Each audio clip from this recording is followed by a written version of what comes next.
Hello, thank you all for joining us on today's webinar. Unfortunately, as many of you know, we had to cancel our annual state tourism conference and bring it to a virtual environment. We felt we still needed to bring the industry together and to provide some crucial information for people. We're going to run one of these a week. Our plan is to have them on Wednesdays at 10 a.m. We'll have more information to come on our site at partners.visitnc.com, also on our site visitnc365.com. This webinar is being recorded. It'll be available on our VisitNC 365 channel and our partners visitnc.com channel site under the COVID-19 resource section. We will have it up as soon as possible. Please ask, if you have questions, please ask questions in the questions tab on the GoToWebinar screen on the right-hand side of your computer. We have more than 500 people on this call. We have you all automatically muted. Sorry about that, but we can't have that many voices speaking at one time. But you can ask questions through the questions tab. Questions will be answered at the end of the program. We'll also post a list of all questions and the answers on our partner site as soon as possible. We wanted our first webinar to cover the most pressing issues facing the industry. So we're going to cover the state of the economy, grants, loans, rules, and unemployment. I'm delighted to have a great lineup of experts here to share some information with you today.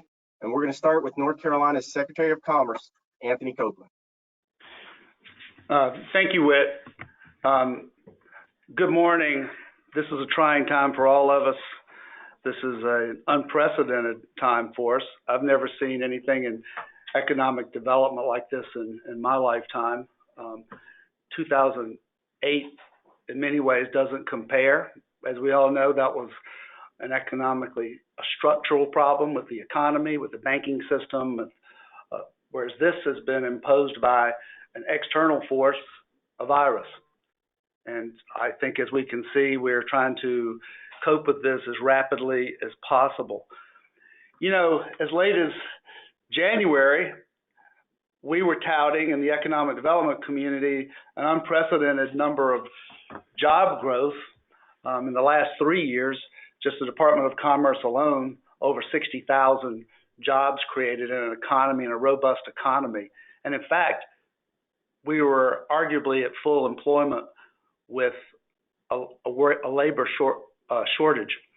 How that changes in 9 days in North Carolina to a point that, as Lockhart Taylor's on the phone, he's going to talk about this in more depth, but in 9 days, I think it's actually 7 days, we've processed 195,661 unemployment claims on a system that's designed for 3,000 a week. It's an unprecedented stress on the system and the like. But I want to get into your industry. Your industry is really special. It's a personal industry. It deals with people personally, either at a restaurant, on vacation, or traveling, their families. And so your employees become part of that also, of your family. I think we understand that, and we understand also that the initial brunt of this pandemic is falling disparately on your industry and hit you first.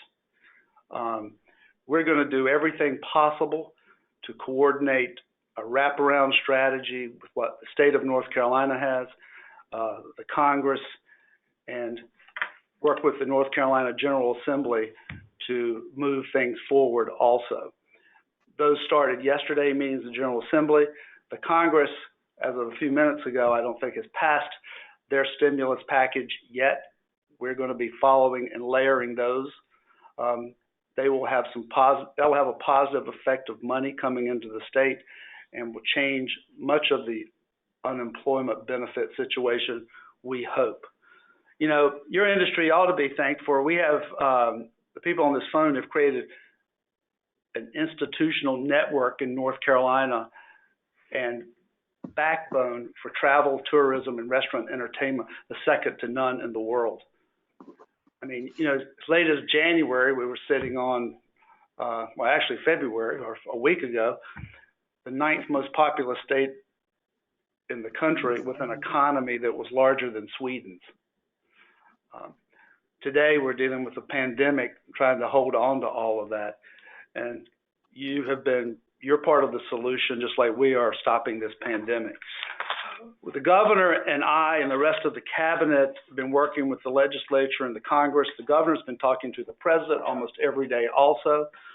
And the first initial task that we're doing is trying to slow the spread of this disease.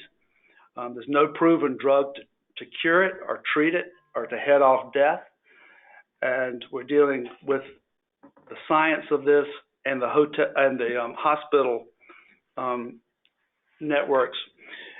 The one thing that they have shown is that proximity, limiting proximity to people, is shown to be the most effective of all of it. As of yesterday, the numbers haven't come out. We have 504 cases in North Carolina. There were 29 hospitalized and 2 deaths. That number will come out later this morning. We're dealing with a desperate situation, so lack of supplies. That is masks, surgical gowns, hospital supplies. We are working with FEMA, but we're doing a lot of this internally. The governor and I had a meeting this week with most of, if not all of our large textile manufacturers, dealing with trying to source that or even make it here. They would include Hanes, Jockey, Ralph Lauren, Glen Raven, Parkdale, among others. And that is going on as we speak. We've seen the shelter-in-place orders come about with Charlotte, sort of or Mecklenburg County leading the way. Other counties and cities are following suit. We have not issued, the governor has not issued a statewide one yet, but we are monitoring that closely, and you'll be seeing that. One of the things we're really trying to do is essential industries that are important for the healthcare industry, for supply chain, for manufacturing and construction. We're trying to do everything we can to protect people, at the same time letting the economy be able to bounce back when this is over with, which it will be over with, to come back as rapidly as possible. We want to do the same thing with you. We have engaged LabCorp, one of our heritage companies here, to begin the testing process and to work with us in testing. We are keeping tabs on to prevent this surge from happening if we can. The one thing they have shown us, and they continue to tell us, limit proximity, stay 6 feet apart, limit mass gatherings, schools are closed, etc. We want to continue to work with you. Right now, we have $3.8 billion in the UI Trust Fund. We're going to, as you saw, the governor in this state of emergency, he empowered me to waive some of those fees, so far as the employer will not be charged so far as UI against you now going forward. The wait periods and the like, I'm going to let Lockhart Taylor speak to that. We're hoping that Congress is going to overlay that to expand these benefits also. But once again, I want to thank you for what you're doing, the sacrifice that you're making in your industry, and we're here to help you and continue to work with you. Thanks so much, Secretary Copeland. We appreciate having you here and all that you're doing for us. Now I'm going to spend a few minutes talking about the state of the tourism industry right now. As many of you know, we are primarily a marketing organization, so we've already gone out and started to do some research. We're trying to stay on top of this. We're looking at it in 2 ways. We're trying to protect our visitors and protect the health and safety of our people as well.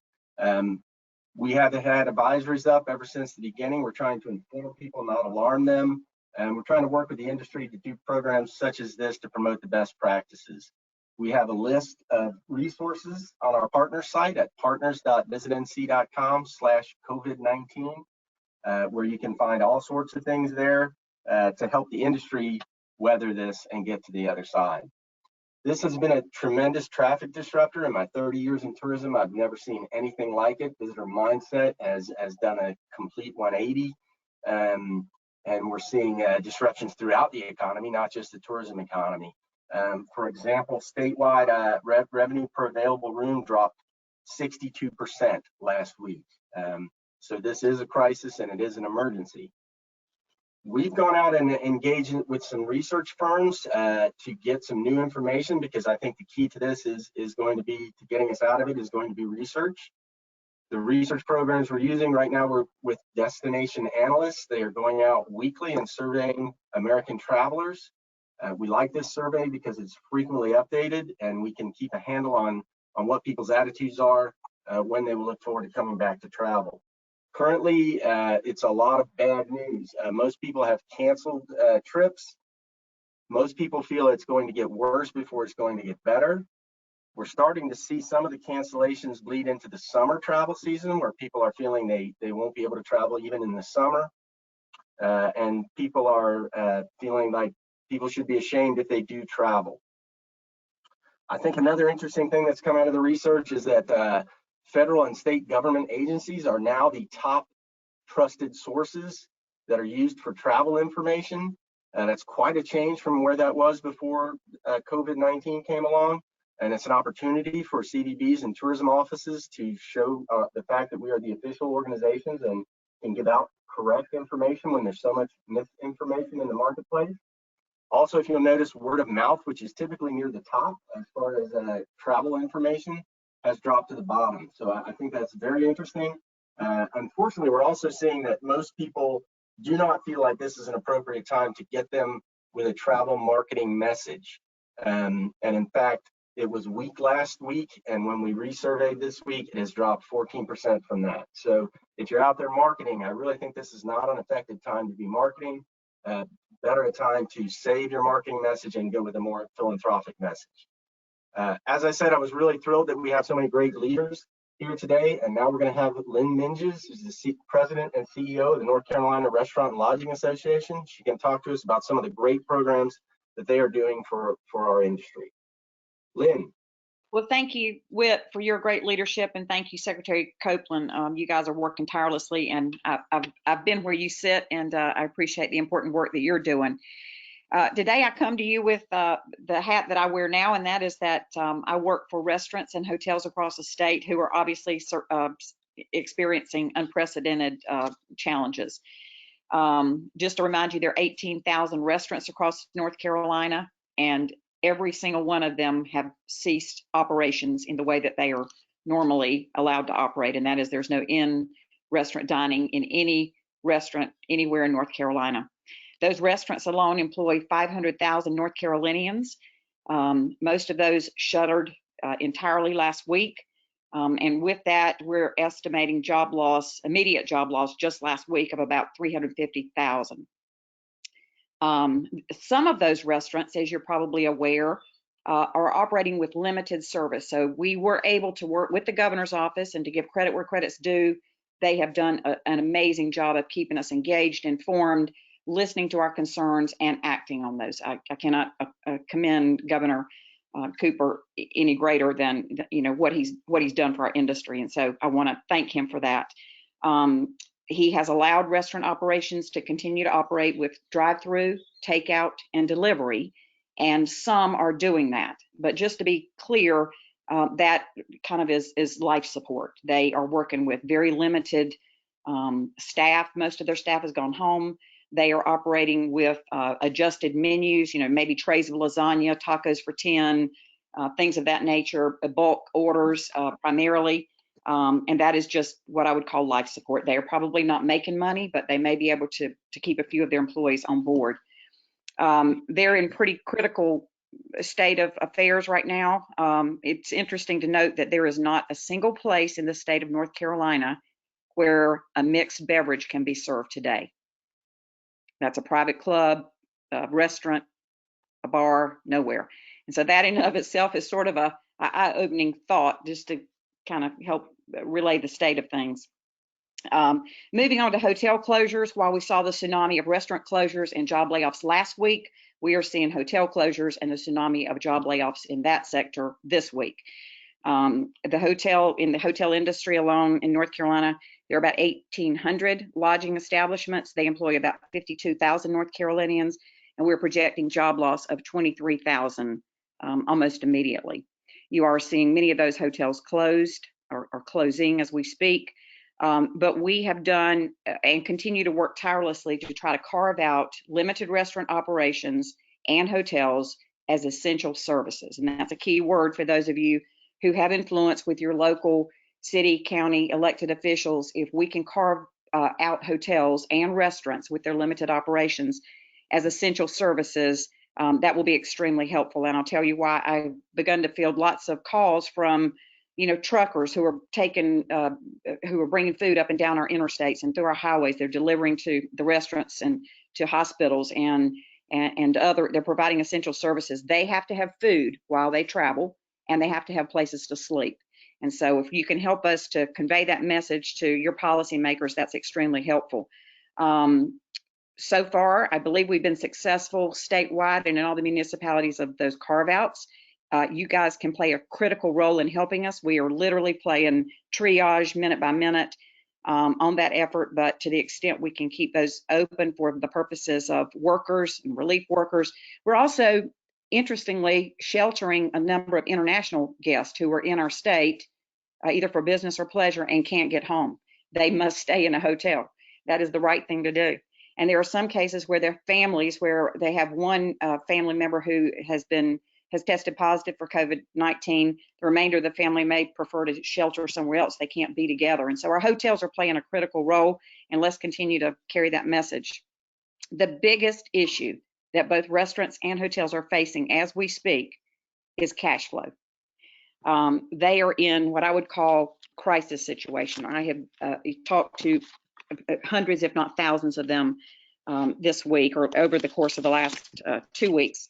Cash flow is critical. Many of our restaurants live on, it's a daily cash flow basis. And so they are not able to pay their bills. They can't pay their rent when it becomes due. They're not making loan payments, and they are pleading, begging, asking for deferment of tax payments. And so you will see that we've called for some of that just as a temporary, maybe a 30-day stopgap measure until some of these relief funds start flowing into their bank accounts. Without that, many will never be able to come back. And today, I am talking with hotel owners, large hotel owners in our state, who are in pretty serious situation and are facing foreclosure. Their finances are structured in some interesting ways that I've learned more about in the last few days than I ever thought I would, but they're in crisis, to put it simply. And unless some relief comes very quickly, many will fall into foreclosure quickly because while some of their loans, they know the bankers, they golf with the bankers, they live in their local communities, there's a portion of their loans that are structured differently that are owned by service providers where they don't even have access to ask for some exceptions. And so they're greatly concerned. I know later in this call, we're going to be talking about some of the relief efforts that are available today, both to businesses and to individuals, employees in our industry who've been displaced. So I'll skip over that. But I'll tell you a little bit about what we've been doing at NCRLA. First of all, assisting both members and non-members, any restaurant, any hotel in our state who has had questions throughout this ever-changing, evolving situation. We are fielding those and we're providing responses. We've been working hard to mount a strong advocacy effort at the federal level because, as you can see, these federal relief packages are coming quickly. We've already passed COVID-1, COVID-2, and last night found agreement on COVID-3. It will be passed through the through the House tomorrow, we believe. And then COVID-4 will be coming. And so our members have been actively involved in both advocating for those and making the case with our members of Congress. Even as we speak right now, we have a virtual town hall going with Congressman McHenry. So our members are stepping up. We're in daily conversation with Senator Tillis and our members of Congress on the kinds of relief efforts that are critical so that the dollars flow to businesses, to individuals, and to our state so that we can continue to provide services and relief. We are actively working with the North Carolina legislature. I speak almost every day with Speaker Moore and President Pro Tem of the Senate, Berger, on plans for relief. On the House side, Speaker Moore has appointed committees who are actively working. We're working with the Economic Stimulus Committee. They met yesterday and are meeting again today. We are actively involved in those committees, presenting to those committees, providing information to those committees, and we'll work with them on appropriate state relief packages. On the Senate side, I think there's a little reluctance in Senator Berger's mind to bring the North Carolina Senate back into town because I think he is waiting for more clarity from the federal government so that whatever's done at the state level can layer in. And there is some, that does make sense. And so we're working just hand in glove as we learn more. But I will say that we're in active communications.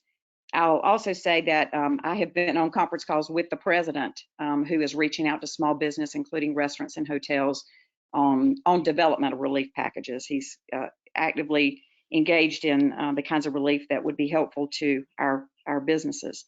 I'm also proud to announce that today we unveiled a new North Carolina Hospitality Workers Relief Fund. We are live on WRAL through all their networks today promoting this fund, and we have a number of corporate partners who are stepping up with very, very generous contributions to our fund. We are actively receiving applications from restaurant and hotel workers who have been displaced as a result of this virus, and our goal is to receive those applications and turn them around within 5 days with $500 grants forgiven, just one-time cash injections straight from our foundation bank account into the bank account of these displaced workers. So that's actively going today. We're live on WRAL through their radio networks, and this will be a statewide, or is the statewide initiative. A number of philanthropic organizations are partnering with us on this, and some more to come. If you all have chefs or individuals who want to raise money locally, this is a great resource. They can raise it locally, and we'll be happy to administer the funds and work with them if they have carve-outs. For example, some want their dollars just to go to Charlotte workers or some to Asheville workers. We're happy to work with you on that. We've invested a lot in the back end of this and setting up the foundation appropriately to be able to make this happen. So happy to work with you on that. We just continue to work on all fronts. Restaurant owners and operators, hotel owners and operators are, in crisis right now. And I think our biggest challenge is to try to get them through the next 30, could be as much as 60 days with all kinds of relief that we can get them until the federal dollars begin to flow. Hopefully the crisis is short-term. Obviously, there's going to be a longer problem to deal with, but right now we just need to try to help them get through the next 30 days. And with that, I think John is up next.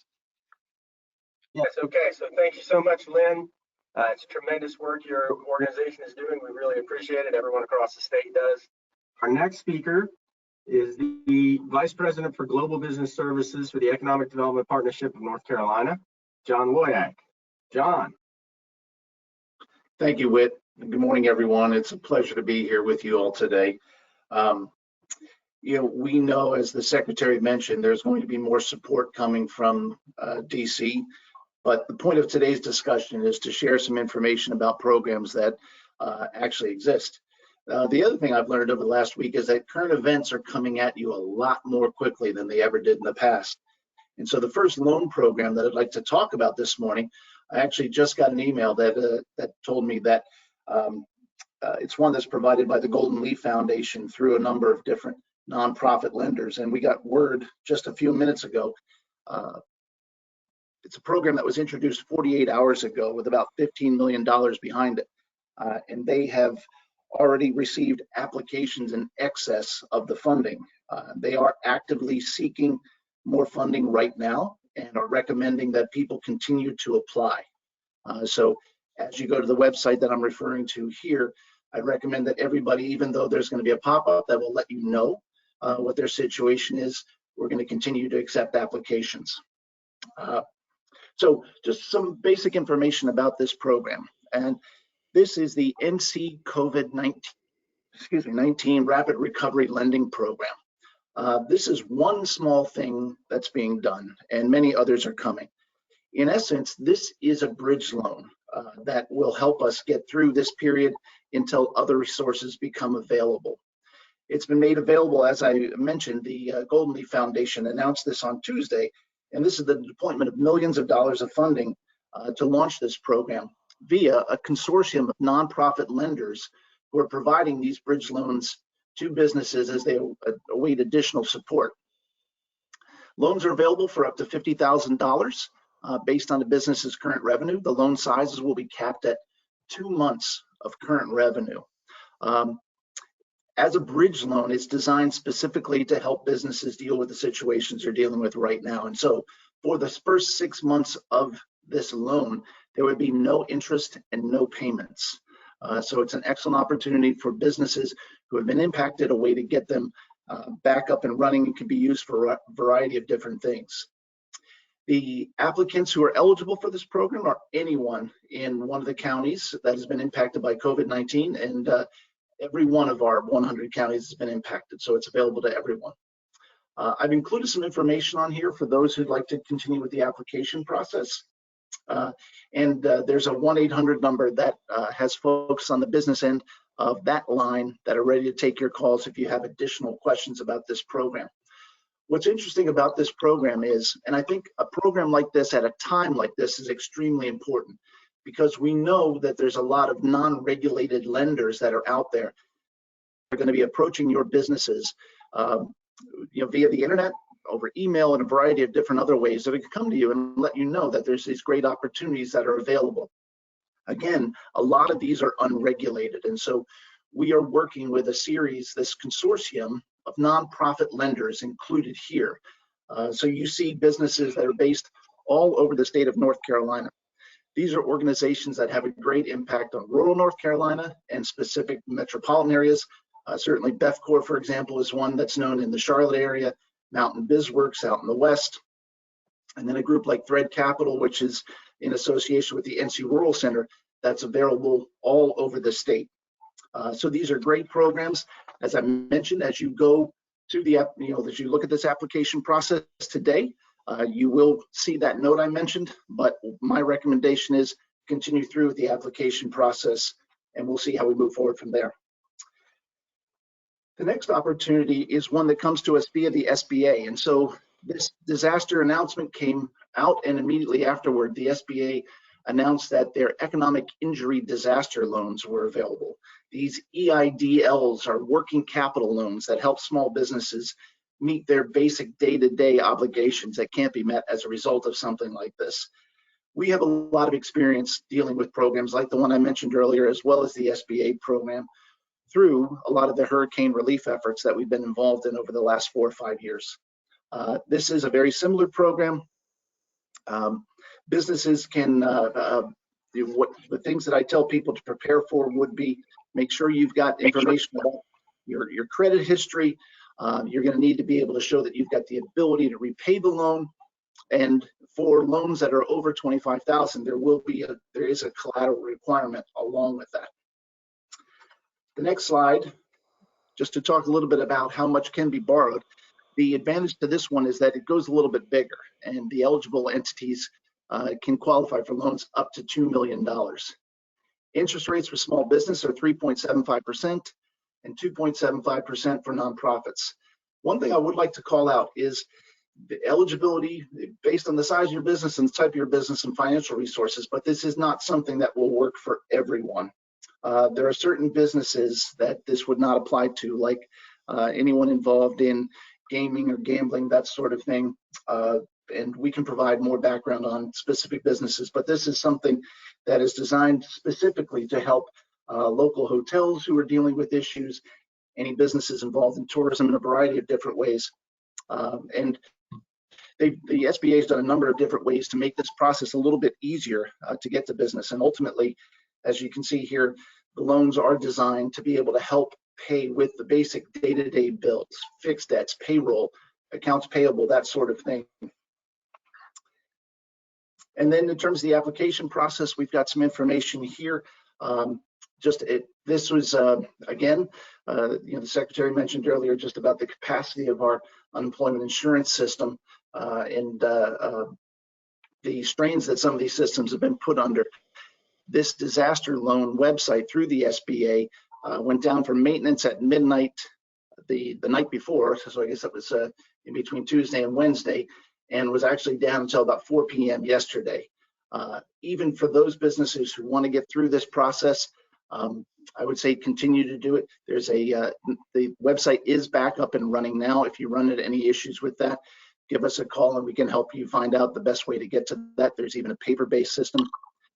Typically, these SBA economic injury disaster loans are going to take about somewhere between 8 to 20 days for the processing. So the recommendation is for businesses to get involved as quickly as you can. Start the process now. This is just one piece of what's being made available. The SBA is encouraging all businesses and nonprofits to apply for this disaster assistance. There's going to be more funding available. At this point, I think they've got $50 billion allocated as a part of this program, but more will be made available as all across the state are eligible. There's little things, though, that I think you'll need to know about the process as we go through it. For example, businesses need to have a physical presence here in the state. And so as a part of the application process, anyone listing a PO box is going to get, the SBA will come back to you and ask for additional information on an actual physical address. What I tell people is get the application process started now. It's one that is what we hear in terms of applications that have been denied. Typically, it's because not enough information was presented. So begin to pull together your financial information, start this process, and if you've got questions about it as you go, call our 1-800 number, 1-800-228-8443 for more information about these programs. So that's what I've got on some of the injury disaster loan opportunities that are available now. As more become available, as we hear more about some of what's going on in DC, we will make all that information available as well. But now we're going to segue from the recovery loans to workforce development resources. All right, thanks so much, John. We really appreciate that. And in case people didn't catch that number, I think this is really important. This is part of John's team at the Economic Development Partnership that's there all year round. It's called Blink North Carolina, Business Link North Carolina, and that number is 800-228-8443. So you can give them a call anytime with any type of business question. They're particularly valuable right now. We're going to continue on. Now we have Lockhart Taylor, the Assistant Secretary in the Department of Commerce for North Carolina. Before Lockhart starts, I want to just interrupt a second. Okay. Just to set the stage, I did say this at some point. Secretary Lockhart and his staff have done a remarkable job. As I said, there's a system designed to process 3,000 UI claims a week. And in 8 days, they've done 195,000 UI claims. Some of that ability is because of the leadership that the governor has empowered him with to automate the system in 2018. But for that, we would be in dire straits. Now, we're still having some problems with our network because of the pipes just aren't large enough to take all of the incoming calls that are coming. All of the whole state network is overtaxed at this point. We're doing everything every day with DIT and carriers to expand that capacity. But with that, I just want to lay the stage about the tremendous work that he and his team have been doing. Lockhart? Thank you, Mr. Secretary, and I want to thank y'all for giving me the opportunity to come on. Over the last week, we really have, I've taken every opportunity I possibly can to speak to as many employers in particular, because I know that they're wanting to do the right thing and assist their employees with getting the assistance that they need. So much right now since they became unemployed last week. I want to just clarify something that the Secretary said, just as a matter of semantics. We have received 195,000 claims into our system, so I don't want anybody to think that we have processed and that those benefits have gone out at this point. Just in case you're hearing from your employees that that they haven't received their benefits. The first flood of claims started coming in last Wednesday following the governor's executive order. As required by law, the employer has 10 days to respond to that notice of claim, which can be done online. We were very fortunate to get the reason for separation code on the initial claims application as identifying COVID as the reason for separation. That was very important to us, and we have so far have had between 85 and 90% of the claims of the 195,000 who have identified COVID as the reason for separation.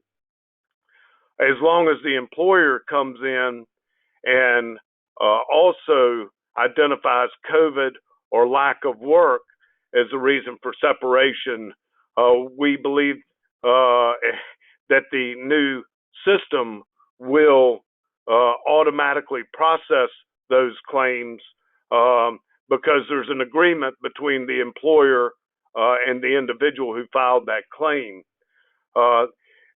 and won't require us to individually go in and administratively handle each of these claims. Again, just as kind of setting the stage as to where we are, we're taking about 25,000 claims a day right now. What we always considered to be the high water mark was 2009, and we were taking 100,000 claims a month in 2009.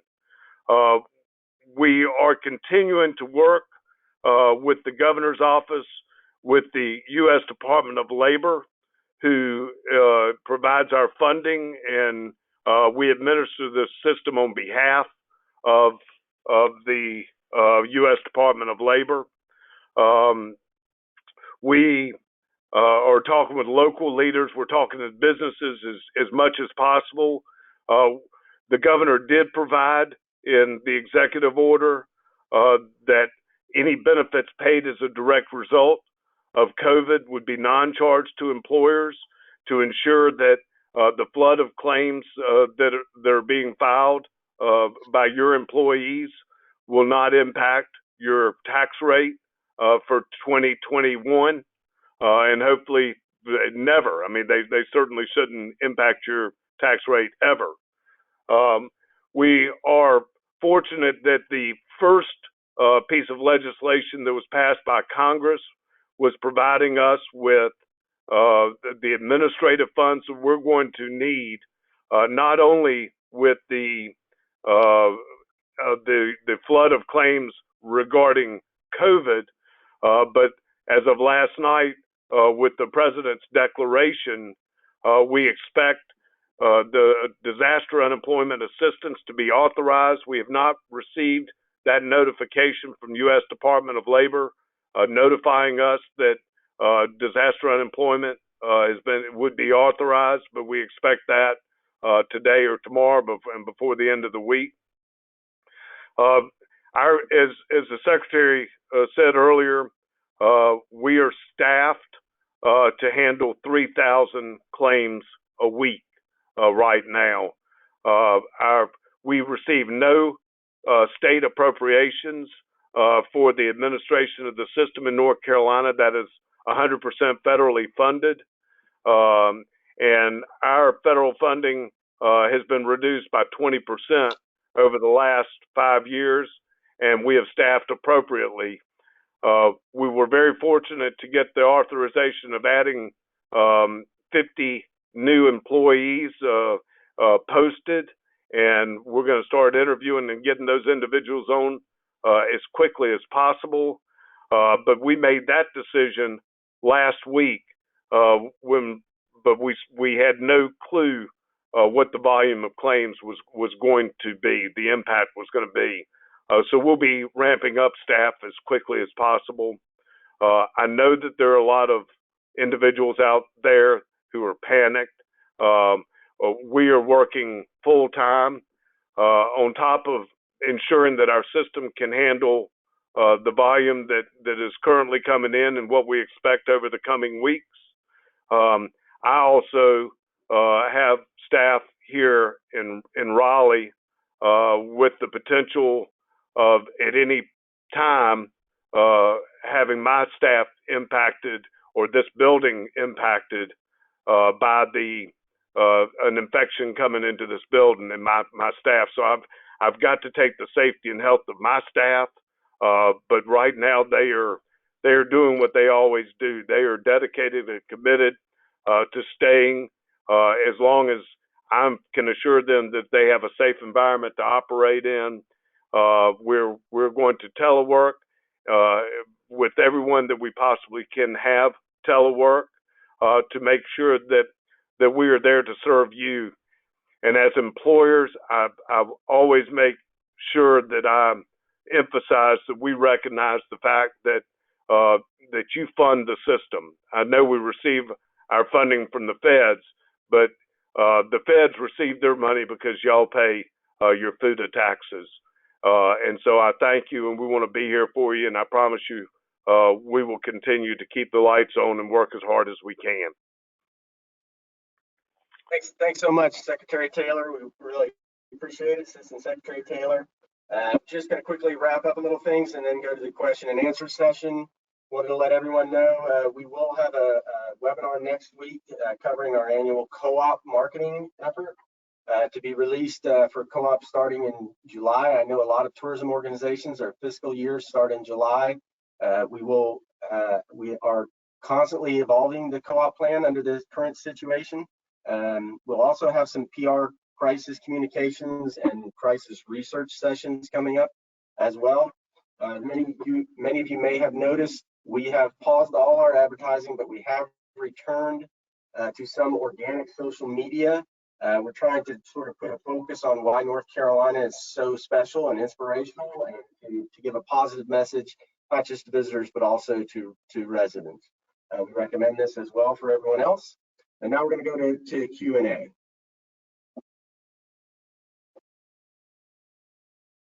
So our first question, I think, is more for Lockhart, but we will do everything we can to have as many of our folks answer them as possible. Our first question regards unemployment benefits. Question is, if unemployment benefits have been exhausted this year, for example, due to Hurricane Dorian filings, how do employees file for additional or extended benefits online? So for individuals, and we're certainly hearing this from a lot of individuals who had a legitimate layoff within within what we consider to be their benefit year, which is 12 months following their last filing. They've exhausted those benefits since the maximum duration of benefits in North Carolina is only 12 weeks. What we anticipate is once we receive the authorization for disaster unemployment assistance, that they should be able to apply for disaster unemployment because they have been identified as an individual who is not eligible for regular unemployment benefits. As many people, certainly in the eastern part of the state, who have dealt with disaster unemployment benefits, although it expands the eligibility for individuals who aren't traditionally covered by regular unemployment, such as self-employed and independent contractors, then they would be allowed, once they've been denied regular unemployment, to apply for disaster unemployment. And so individuals who have exhausted their regular benefits should be able to apply for DUA benefits. because they've exhausted. Fantastic, thank you. Okay, our next question is, will this presentation be available to download? Yes, it is. It will be on our visitnc365.com site and also our partners.visitnc.com site under the COVID-19. Our next question is,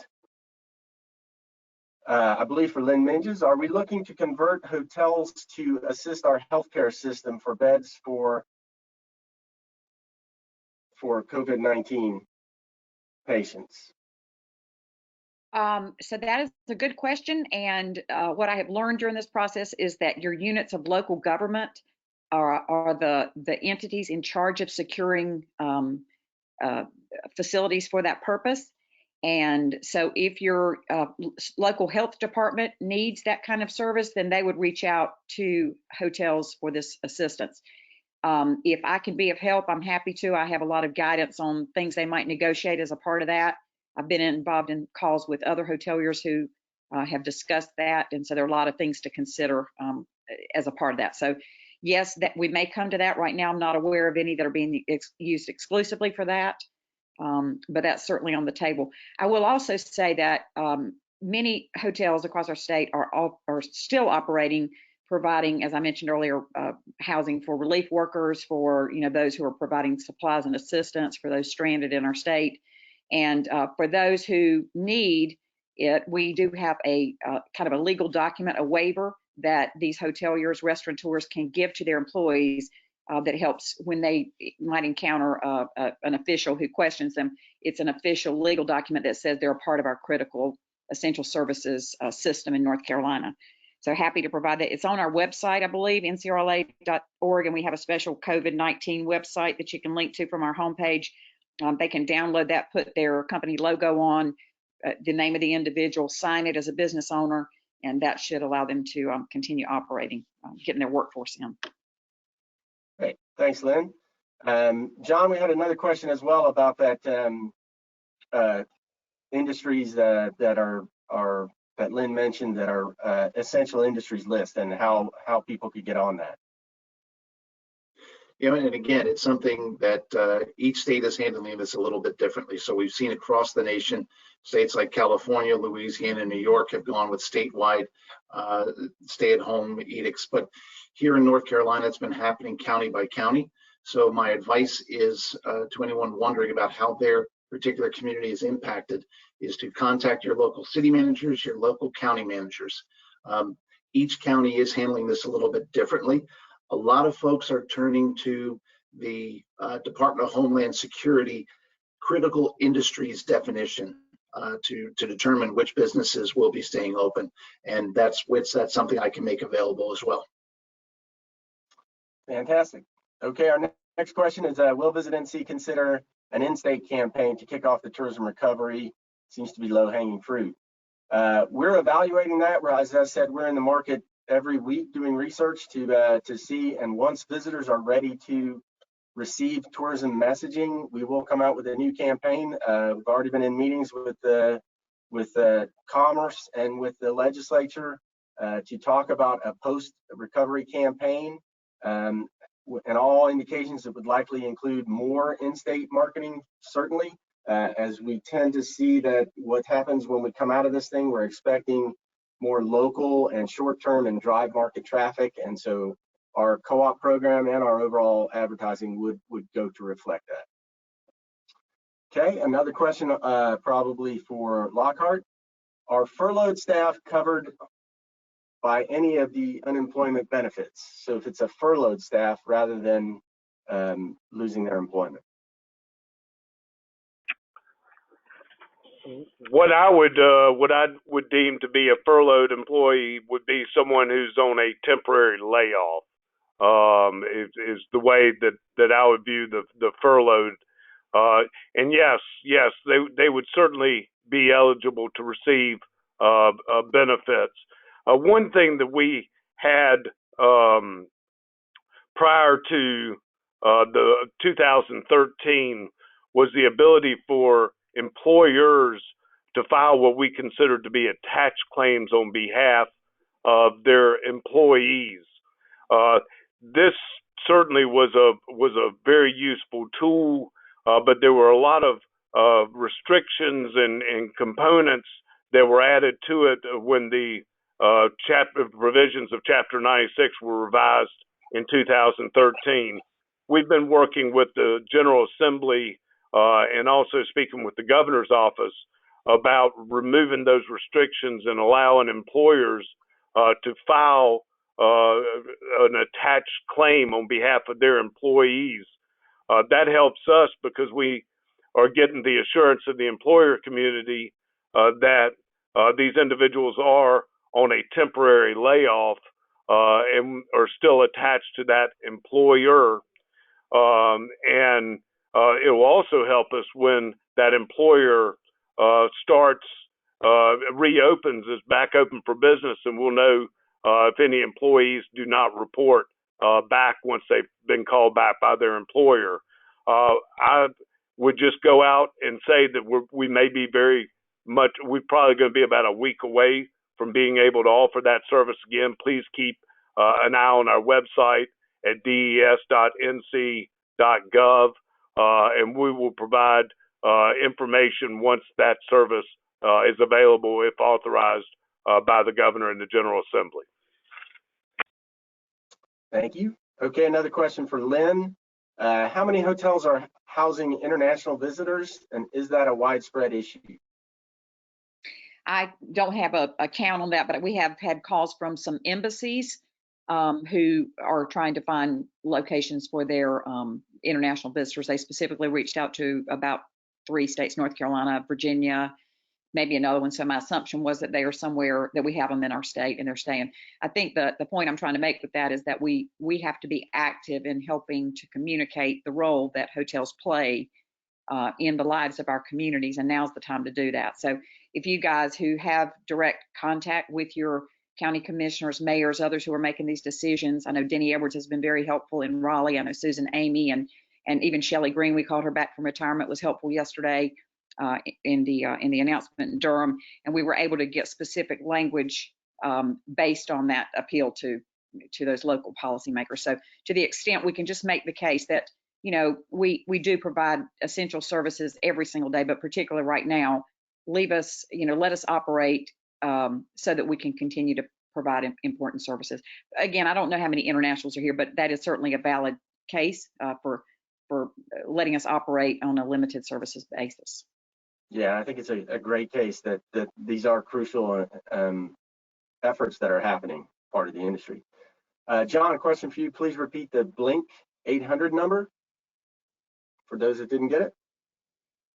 That 1-800 number is 1-800-228-8443. Our next question, are there programs / funding similar to unemployment insurance for sole proprietors who aren't employees but are closed and do not have an income and therefore may not qualify for loans? Lockhart, I guess that would go to you. Yes, and individuals who are self-employed sole proprietors should be covered by disaster unemployment assistance once that system is authorized. As of right now, the unemployment system would not cover them unless they included themselves in filing and reporting themselves and their wages through the unemployment quarterly taxes. Okay, thanks a lot. Our next question is, in the stimulus package that the U.S. government is passing, there are small business retention loans to pay employees. This person is also applying for an Sba Disaster Loan and is asking, should they include their prospective payroll in that, or will that be covered by the retention loans? And are they separate loans? I'm not sure if Secretary or Lockhart or John would like to answer. Yeah, Not it from Lockhart. Whit, what I'd say is we're going to have to dig into that one. So if I can capture that question, we can come back to you on that. Great. And we're going to do that with a lot of these questions. We're not going to be able to answer all the questions. So ones that we can't answer, we will get back to you, and we will also post these on our website.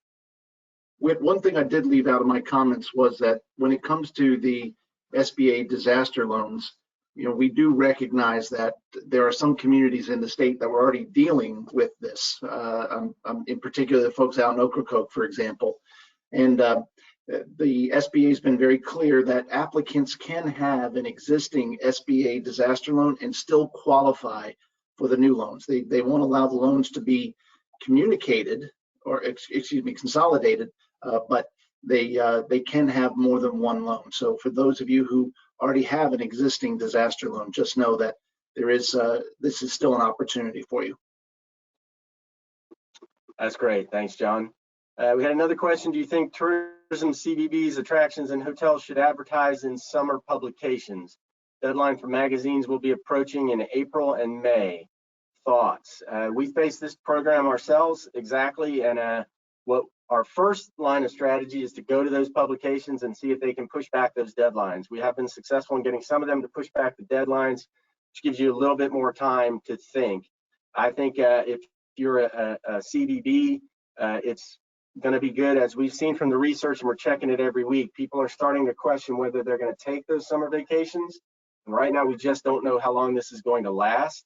I would say if you can, I would switch to a more inspirational message in the marketing and still have a presence there rather than a sales pitch, as travel may not be happening for the early part of the summer, or people may not feel comfortable. But our recommendation right now is to try and keep it as a minimal advertising and as high a level as possible.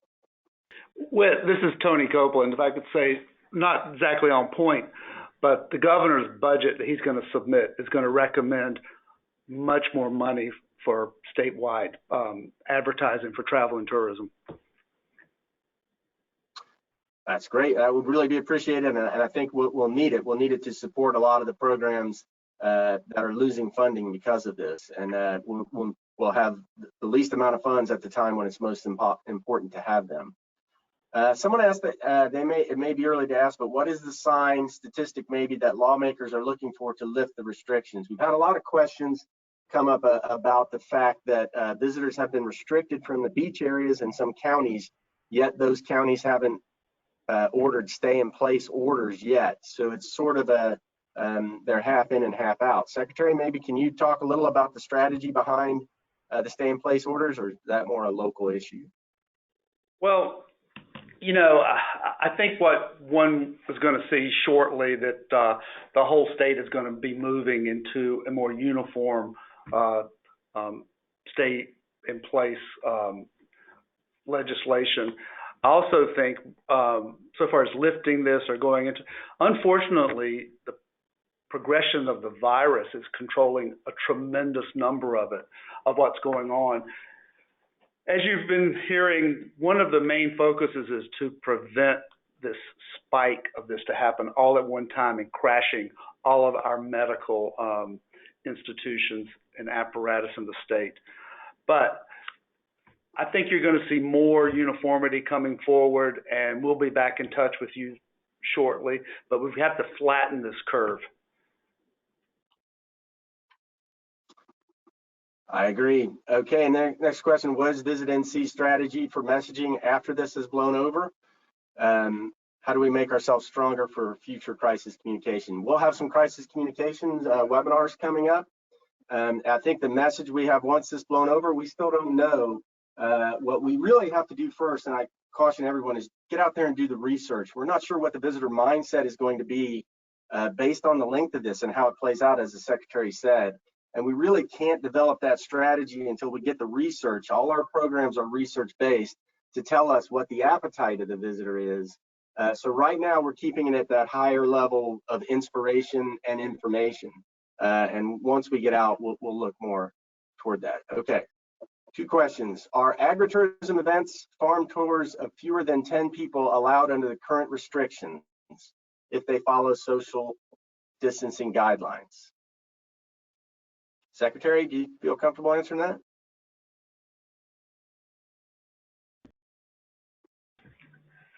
The restrictions today in the state is 50. I think you'll see that that moving also. I know the president has mentioned 10, but in North Carolina now, if you're looking at the state guidance, it's less than 50. But Yeah, I and I think we have to continue to look at those numbers as things progress. Yeah, I had this question come up earlier in the week from a DMO, and I think legally it is okay to operate there. As more stay-in-place orders come along, that could go away. I mean, I think depending on the activity, if you can actually keep people socially distant, legally you're okay. But if you can't, then I think you might be sending the wrong message by doing that and possibly making the situation worse. So they asked again for the web address to apply for the economic injury loan. John? Sure, just going to my notes. Disaster loan, all one word, disasterloan.sba.gov. Okay, thanks. And then Lynn, there's another one. Will the NCRLA have a correspondence document we could use to communicate with local officials about hotels being essential? I don't have a document per se, but I think just your phone call. We've just been doing man-to-man combat. I mean, just call them and tell them what you're doing, and that is that you're providing your hotels are providing an essential service. Help educate them to the fact that we have relief workers coming into our state, doctors, nurses. We have family members who need to separate from impacted victims. We have truckers and other people who bring supplies into our state, and we need to remain open. I have not had a single one tell me no. So I think just if you communicate that, they will do it. It's just that they would forget it. And if they don't list us as an essential service, then it gets complicated. I think the state of Kansas rolled out a statewide, stay in place, didn't mention hotels and restaurants, or maybe it was just hotels. They left one of them off, and it created a nightmare when they all shut down. And you got, people trying to come through the state to bring goods and services, and they have nowhere to eat. I mean, it's a problem. So I think to the extent you guys can just reach out if you know that there's an announcement coming about a stay in place, just take your case. I mean, you guys represent hotels and restaurants in your communities. Just help us make the case for them. Okay, our last question is, if a terminated associate refuses to return to work once we are able to reopen, will they lose their unemployment benefits? Lockhart, do you? Would you repeat that one more time? I apologize. Sure. So an employee gets terminated, probably due to shutdown, and if once the business reopens, if they refuse to return to work, they would lose their unemployment benefits. Is that correct? That is correct, unless they can demonstrate, and then this will get a little bit more hairy. We certainly want to be notified by the employer that individual did not return to work once business was back open. If the individual clearly is quarantined or is unable to work as a direct result of COVID, then that may play into different rules. But if he was laid off as a direct result of COVID, he should be able to return back to work.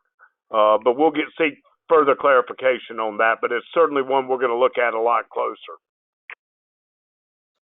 Thanks so much. One last question I'm going to add in. Someone was asking if the data from our surveys that we're doing weekly on COVID-19 will be available on our website. We are going to post as much as we can. That's proprietary research we're paying for, and the purveyor of the research will not allow us to post the entire reports, but they've been very generous with us, Destination Analyst, in working with us, and so we're going to post as much as we can.